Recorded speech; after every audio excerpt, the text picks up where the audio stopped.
అదేంటో మామ నాకైతే అర్థం కావట్లేదు. నేను ఊరు వెళ్దామని ఫిక్స్ అవుతున్నాను కాబట్టి వర్షం వస్తుందో లేదో, వర్షం వచ్చేటప్పుడే నేను ఊరు వెళ్తున్నాను. నాకైతే అర్థం కావట్లేదు. పెళ్ళికి కప్పని చంపితే వర్షం వస్తుంది అంటారు, ఇదేంటో కానీ నేను ఊరు వెళ్తుంటేనే వర్షం వచ్చేస్తుంది.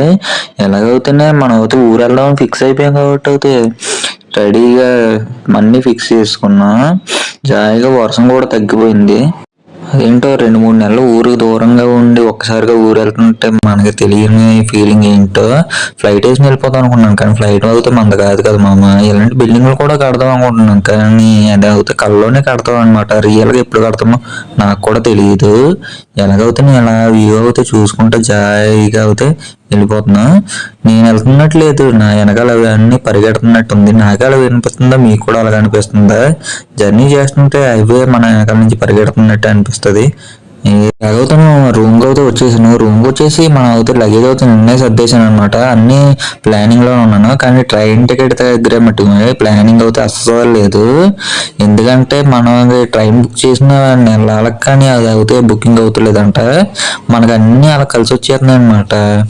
ఏంటో మరి నాకు కూడా అలాగే అనిపిస్తుంది, నా ఎంత లక్కీ పర్సన్ ఎవడో లేడని. ట్రైన్ టికెట్ బుక్ అవ్వదు, మనం ట్రైన్ జర్నీ చేస్తుంటే ఆ ట్రైన్ ఏమో మిస్ అయిపోద్ది, లేదంటే బస్సు ఏమో 1-2 గంటల ట్రైన్ జర్నీ కన్నా లేట్ అవుద్ది. అయితే 10 గంటల జర్నీ అంటే అది నాకు 15 గంటలు పడుతుంది అనమాట.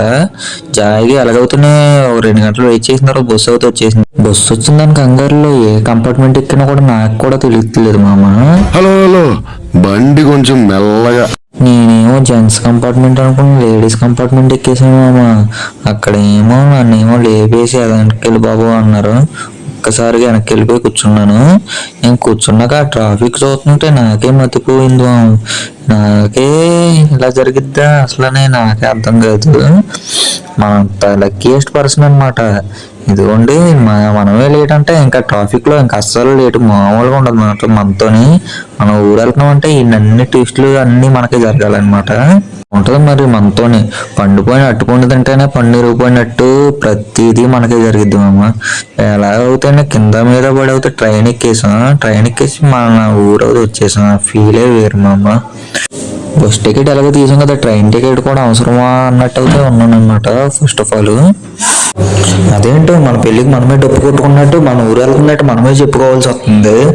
ఏంటో కొత్త పెళ్లి కొడుకులాగా మన ఊరికి మనమే చుట్టాల కింద అయిపోయాం అనమాట. మనం ఉండి 2-3 నెలల తర్వాత మనం వెళ్తుంటే అదో ఎత్తు అయితే, మన ఇంటికాడ వాళ్ళు మనం చేసే చుట్టాల కన్నా ఎక్కువ మర్యాద అది ఇంకో ఎత్తు అనమాట. సరే మరి ఎంజాయ్ చేసేస్తాం, మరి ఉంటా. Bye bye.